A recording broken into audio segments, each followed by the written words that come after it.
Dios los bendiga, soy el pastor Gilberto Gutiérrez de la Iglesia Bautista de México DF. Me da mucho gusto saludarlos en este día sábado 15 de diciembre de 2018.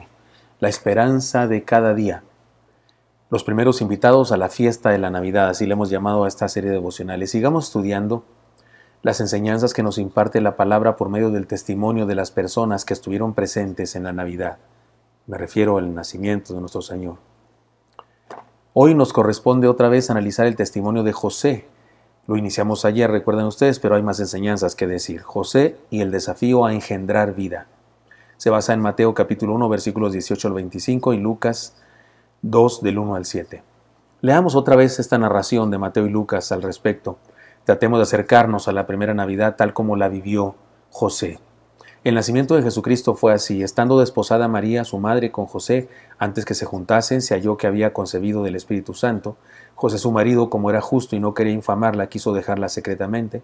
Y pensando él en esto, he aquí un ángel del Señor le apareció en sueños y le dijo: José, hijo de David, no temas recibir a María tu mujer, porque lo que en ella es engendrado del Espíritu Santo es. Y dará a luz un hijo y llamará su nombre Jesús, porque él salvará a su pueblo de sus pecados.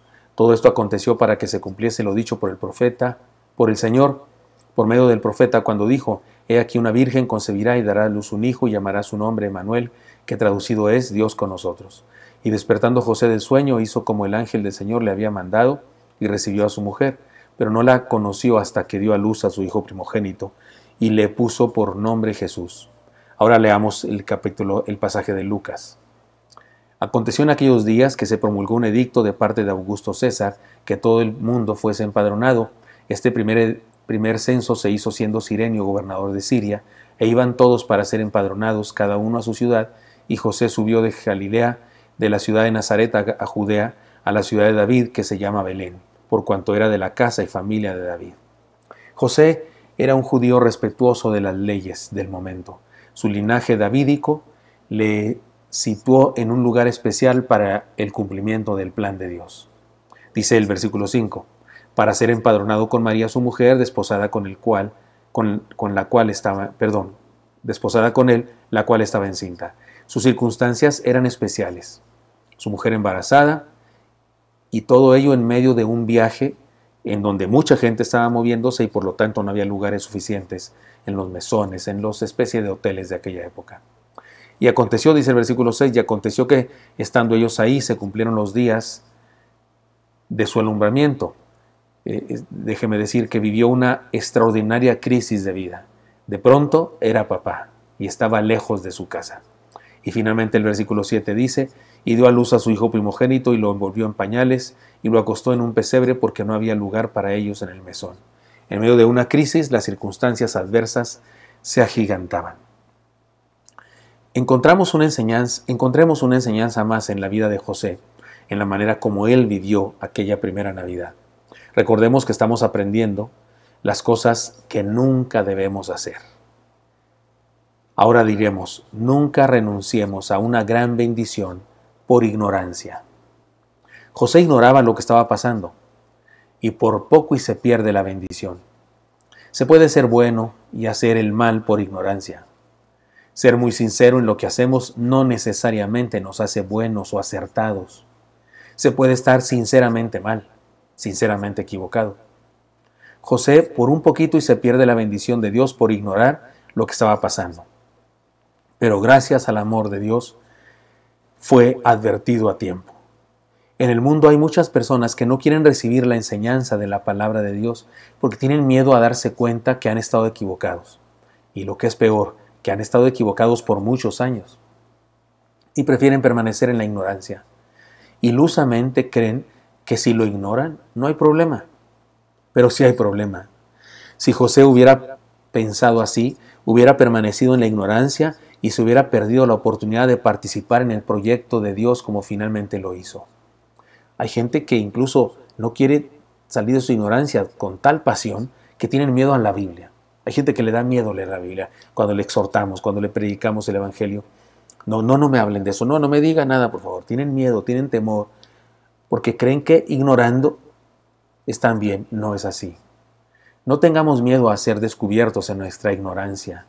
Tengamos miedo a permanecer ignorantes por mucho tiempo.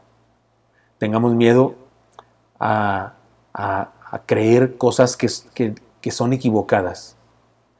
Y lo peor de todo sería permanecer ignorantes por propia voluntad. Ignorantes por las circunstancias así nos orillaron, pero que sea nuestra propia responsabilidad y deseo de quedarnos ignorantes, eso es lo peor que puede pasarnos. Es decir, que no le sumemos a nuestra ignorancia la necedad de resistirnos a salir de ahí. Aquí vimos a José atreviéndose a una gran bendición a pesar de que ignoraba qué es lo que estaba pasando.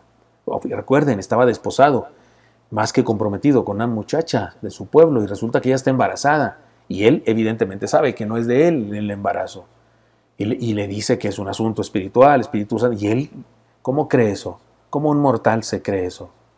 Un ángel se le aparece y le revela que es verdad lo que dice María y entonces decide seguir adelante con el plan y participar en el proyecto de Dios.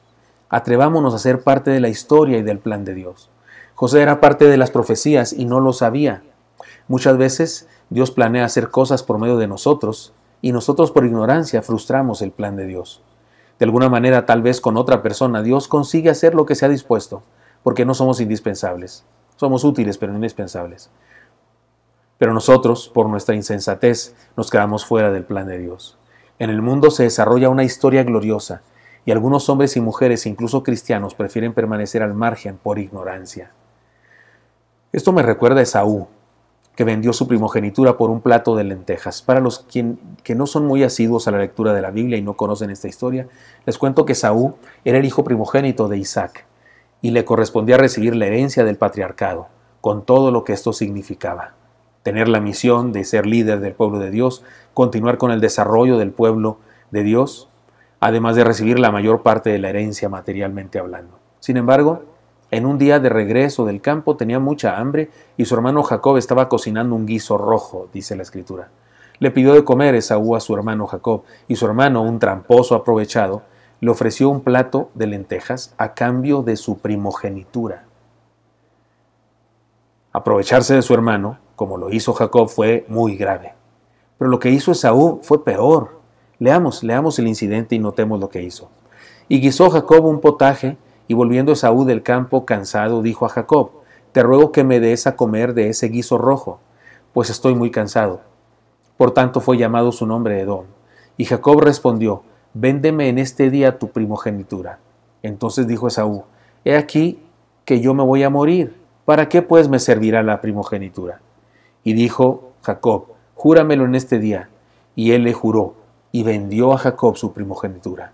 Entonces Jacob dio a Esaú pan y del guisado de las lentejas, y él comió y bebió, y se levantó y se fue. Así menospreció Esaú la primogenitura. Esto está en Génesis 25, 29 al 34. Dios finalmente utilizó a Jacob como el nuevo patriarca en lugar de su papá Isaac, y como líder del pueblo que se estaba formando. Y Esaú, quien se descalificó a sí mismo, se quedó en la deshonra. José, en cambio, el personaje que estamos estudiando, el Nuevo Testamento, José, decidió mantenerse en el plan de Dios, decidió participar, no se eliminó él solo como Esaú. Atrevámonos a estar ahí donde Dios quiere usarnos, donde Dios nos quiere, a usted y a mí. Y además, atrevámonos a oír a Dios cuando Él nos da instrucciones de vida. A pesar de la tristeza y confusión, José fue capaz de escuchar la voz de Dios. El Señor quiere comunicarse con nosotros. El problema radica en que no todos los seres humanos quieren oír la voluntad de Dios. Dios nos habla por diferentes medios. Escuchemos su voz, atendamos a su voz y atrevámonos a obedecer su voz cuando nos habla. El Señor nos habla por medio de la Escritura, por medio de sus siervos, pastores, predicadores, por medio de la iglesia, por medio de las circunstancias y por medio de la comunión que tenemos con Él a través de la oración y la lectura de la palabra. Pero nos habla para que le obedezcamos. José obedeció puntualmente la voz de Dios imitándole. No renunciemos a la bendición de la verdadera Navidad por ignorancia. Dios tiene cosas que enseñarnos. Si usted y yo no sabemos exactamente todo acerca del plan de Dios, pues leamos la palabra, reconozcamos nuestra ignorancia y solucionemos el asunto. Pero no vaya a ser que por ignorancia nos atrevamos a rechazar el plan que Dios tiene para nuestra vida. Espero que esto sea útil para usted y me encantaría encontrarlo el día de mañana. Hasta pronto.